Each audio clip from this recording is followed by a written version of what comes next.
जम्मू कश्मीर के साबिक नायब वजीर आला और बीजेपी के सीनियर लीडर कविंद्र गुप्ता पर सरकारी जमीन पर गैर कानूनी तौर पर काबिज होने का इल्जाम आयद किया गया है।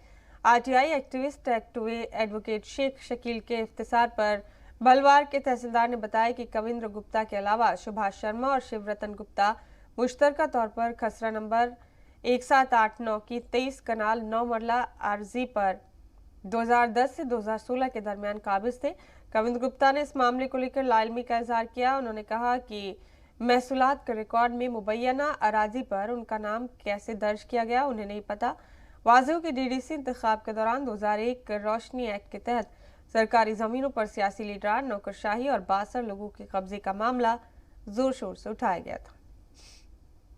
राइट टू इंफॉर्मेशन एक्ट के तहत हमने तहसीलदार भलवाल हैं श्री अमित उपाध्याय जी, बहुत ही अच्छे अफसर हैं।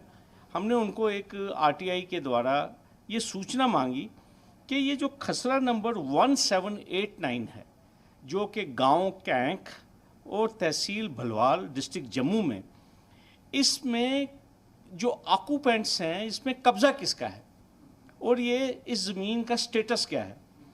तो अल्टीमेटली उस आरटीआई के जवाब में जो हमें सूचना मिली अभी थोड़े दिन पहले, मैं मशकूर हूँ तहसीलदार भरवाल जी का। उन्होंने जो सूचना मुझे दी है मैं उसी सूचना से पढ़ के आपको बताऊंगा।